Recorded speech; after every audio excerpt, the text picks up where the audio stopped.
So many memories. A lot of them good memories, great memories. When I think about Ubong King, the words that come to my heart are loving, caring, integrity, and sacrificial giver. Ubong was more than a husband to me. He was my partner, he was my covering, and he was my greatest cheerleader. He spared no expense to make sure the children and I were okay, not just with provision, but with love, with protection, and his presence. Family was always his top priority. He had such a warm, generous heart. He gave of himself, his wisdom, and his resources freely to anyone who crossed his path.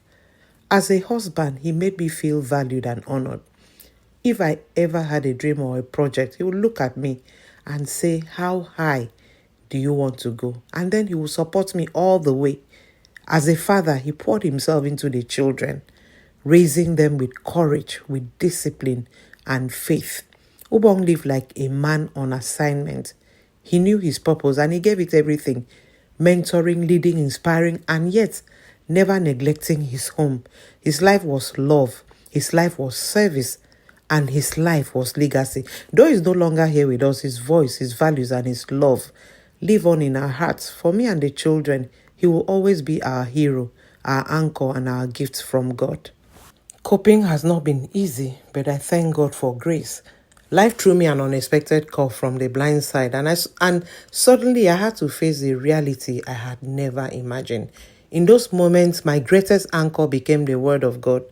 God drew me into His presence like never before and wrapped me in a circle of support through my mom, my brothers, and my sister, and a few close friends and family.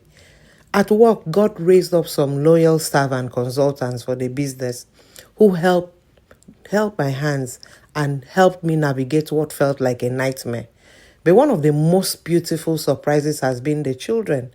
In the midst of their own pain, they rose with such courage and strength that at times they were the ones lifting me. I had to remind them that, look, I'm not your child, I'm your mother. We have become each other's safe place. We cry together when we need to, laugh together, and find healing together. So even in the hardest of times, I can say it has truly been God's grace, expressed through His word, through people, and through the unexpected strength He planted in my children and me. And now we are learning to live with joy again, carrying His legacy forward with courage and with hope. Honestly, sustaining Thinkation and Ubong's businesses without him in the picture has been a true work of faith and trust. When my husband passed, I wasn't sure how to carry on. I was afraid. But I made the choice to forge ahead even in fear. I moved afraid, and along the way, I think I found courage. I believe that over time, we've been able to build a credible platform for Thinkation through consistency and commitment to the dream. It's a platform we don't have to whitewash because the impact speaks for itself. Thinkation has hosted formidable speakers with powerful stories, and it continues to inspire and transform lives. Thinkation is our annual flagship event at the Ubong King Foundation and is a blend of thinking and education. It has truly been a labor of love, I must say. We've been able to sustain it because of the selflessness of volunteers, most of whom were directly impacted by Ubong's life. Day after day, they have stood with me to keep the vision alive. The business he founded, Protection Plus Services Limited, with the acronym PPSL, has been the major source of funding for the foundation's activities, with occasional support from partners and friends who believe in the cause. With the business itself, the journey has been tough. At one point, I thought it might completely crumble, but God surrounded me with a small circle of family and friends who would gather in my home to pray for wisdom and guidance. I also reached out for mentorship. I didn't just pray alone. I reached out for mentorship and coaching from seasoned leaders who helped me to navigate the difficult season. Some staff members fell by the roadside, but there was a faithful remnant who stood with me and ensured that we continued to serve our clients with excellence. Today, we are still standing. Ubong may no longer be here, but he left behind a legacy of loyal people and a vision so strong that together we are determined to ensure that the businesses he built do not only survive, but they continue to thrive. Honestly, sustaining Thinkation and Ubong's businesses without him in the picture has been a true work of faith and trust. When my husband passed, I wasn't sure how to carry on. I was afraid. But I made the choice to forge ahead even in fear. I moved afraid, and along the way, I think I found courage. I believe that over time, we've been able to build a credible platform for Thinkation through consistency and commitment to the dream. It's a platform we don't have to whitewash because the impact speaks for itself. Thinkation has hosted formidable speakers with powerful stories, and it continues to inspire and transform lives. Thinkation is our annual flagship event at the Ubong King Foundation and is a blend of thinking and education. It has truly been a labor of love, I must say. We've been able to sustain it because of the selflessness of volunteers, most of whom were directly impacted by Ubong's life. Day after day, they have stood with me to keep the vision alive. The business he founded, Protection Plus Services Limited, with the acronym PPSL, has been the major source of funding for the foundation's activities, with occasional support from partners and friends who believe in the cause. With the business itself, the journey has been tough. At one point, I thought it might completely crumble, but God surrounded me with a small circle of family and friends who would gather in my home to pray for wisdom and guidance. I also reached out for mentorship. I didn't just pray alone. I reached out for mentorship and coaching from seasoned leaders who helped me to navigate the difficult season. Some staff members fell by the roadside, but there was a faithful remnant who stood with me and ensured that we continued to serve our clients with excellence. Today, we are still standing. Ubong may no longer be here, but he left behind a legacy of loyal people and a vision so strong that together we are determined to ensure that the businesses he built do not only survive, but they continue to thrive. I want to say this to Ubong. If you could hear me from heaven, I would want you to know that I'm so proud of you and even more proud to have been your wife here on earth. I feel really privileged. You lived your life like a flame that burned bright. You poured yourself out for God, for humanity, and for us, your family. Every day I see the seeds you planted in me, in the children, and in countless others. And those seeds are still bearing fruit. If life gave me another opportunity, honestly, I would marry you all over again in a heartbeat, words and all. I have no regrets, only gratitude that God gave me the privilege of walking beside you for the years that we had together. 18 beautiful years as a married couple, 5 years before then as friends. You are forever loved, forever missed, and you are forever our hero until we meet again on that great resurrection morning. May God keep watching over us. Your legacy is safe, and your lion cubs are growing strong. Thank you. If my dad was still here, I would want to ask him if he's proud of me and how far I've come so far. I would also tell him how much I love and I miss him, and how sometimes I wish he was still here, but I know that God has better plans, and that's something I hold on to. And that I also want to tell him that me and my siblings are taking care of his wife like he asked us to.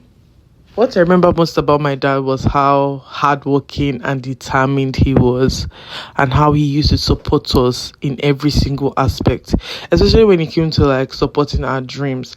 I remember one time when my siblings and we came up with the idea of like doing a business together, and he actually told us that he was going to be part of that business. He was going to be our first investor in that business, which I really admired.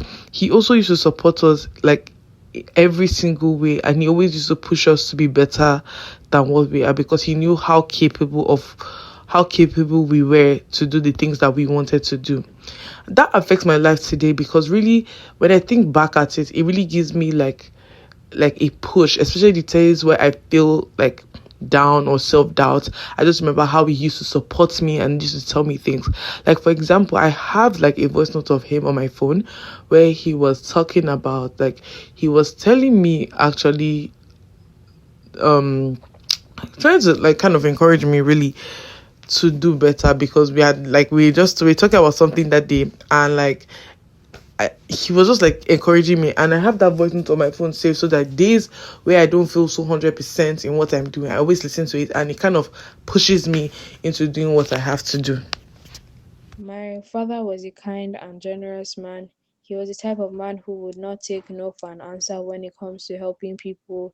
He was very helpful. He was very caring and loving towards his family. Because of him, he taught me how to be generous, how to be kind, how to be helpful, and how to love people, and how to help people. It doesn't matter their status, it doesn't matter how rich or poor, or it doesn't matter who they are in this life, that we should also always learn to help people. And if he was listening to me, I would say I would tell him that I miss him and I would love to see him in heaven one day. um and he and I am grateful for how he brought this family up, and I wish I could be with him one last time, at least for a day. I wish I could give him a big hug. I also remember those times he when he used to take me out on a father and daughter date, and it was really really nice.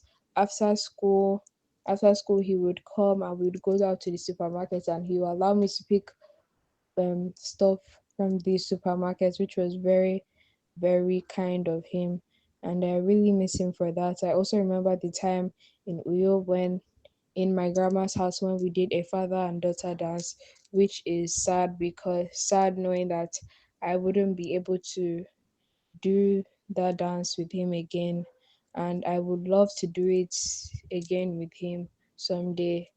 And I miss him and I love him, and I am taking care of the family like he asked me to do. Yes. The one thing I would say I remember most about my dad was his smile. That may seem a little vague, but that smile will forever be something clustered in my mind forever. It is something that when I feel upset, when I feel bad about something, when I feel discouraged, I just look back at through my memories and I see him smiling at me and encouraging me to to do it instead of sulking about any situation. Throughout the time I spent with him, throughout the times he had spent on earth and I was with him, he had this plastered smile in almost any situation, whereby even when I thought things were going to be hard and difficult, that smile just gave me a sense of safety and security, and he allowed me to know that everything would be okay. And truly, that smile never disappointed, because would always find a way to come out of the difficult times we shared together, and it ended in a big smile, and we used to laugh over it.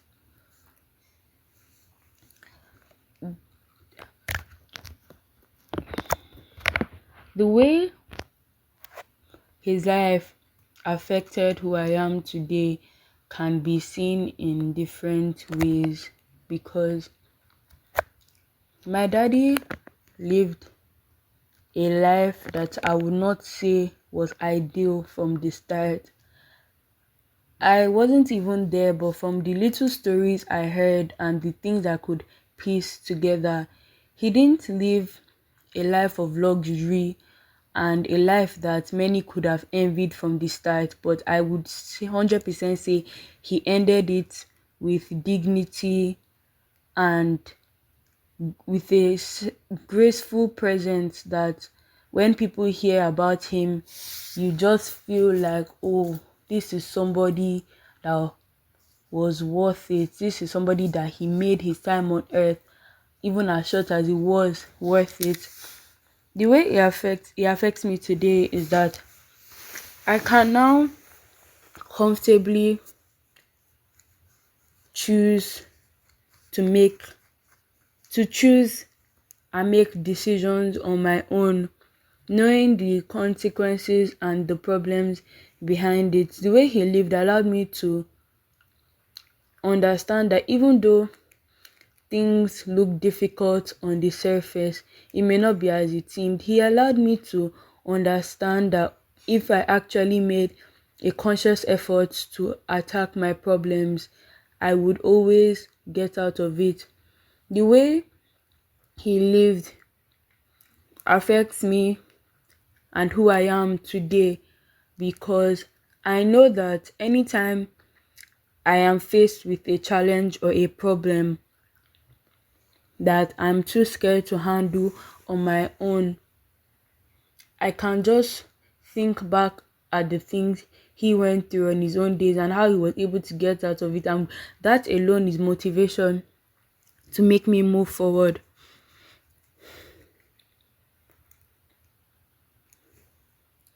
Now, I would say that after my dad passed, I was able to pick up a few conscious habits because of him. And I would say there are things that I do now that I wouldn't have normally done in the past, but because of like his impact in my life, it's just a conscious thing and I consistently do it. Like there was one particular day we were in the car, and then my dad heard me listening to, I think, a particular song. And this particular song, I was singing it and I didn't really think much of it. But then he asked me, what do I understand? What are these lyrics about? And I was just like, oh, it's somebody that was sad. And he now warned me to stop listening to music that constantly bring down myself and my self-esteem. That I should only be listening to uplifting music, music that actually makes me happy, music that actually brings up my spirit. I should not be crowding my ears with music that is only made to bring the human mind down. So after that short but impactful interaction with him, anytime I listen to songs or music on my own, I avoid, even unconsciously, I avoid listening to music that would intentionally bring down myself and my spirit, because as he told me, my ears are the gateway to my heart and my mind, and if I allow these hurtful and insensitive music to get through me, it can really affect me. And I would say now I live my life listening to music that I would say brings up my spirit. I don't listen to any music that talks about being sad, because he has showed me and he has helped me understand how those musics can impact me in negative ways if I don't stop. And lastly, one thing I would like to say to him, now I know that he's listening to me from heaven, is just simple. It's just I love you, because I don't think there's any other thing that I would really want to say to him. The only thing I want to say is I love you, and basically thank you for everything he has done. Thank you for raising me to be who I am today, because I have encountered many people who don't have positive stories or positive things to say about their dad, but that is very different for me, because the only things I can say about him are good things, because he was a very good person. Even without him being my father, him as a person, he was a very good person, a very good soul. My friends tell me, my friends that met him would tell me that he was a very wonderful person. So I just want to tell him that I love him, because I don't even feel that I said it enough. I wish I said it more than I would ever know. I wish it was something he heard from my mouth every 2 seconds. But all I would really want to say to him now that I know he's listening to me from heaven is that I love him and thank you. If I could say something to Dad in heaven, I'll tell him that I'm grateful to have a father like him and thank him for marrying a woman as great as my mom. My dad was the type of person that when he was around, no one worried because he always seemed to know how to handle any situation. That came from how much of a learner he was. He was always reading, picking up new things, and chasing new experiences. It was so serious that he would spend an hour every night and another in the morning studying. I may not read for an hour every night and morning, but I always make sure I'm learning new things because of him.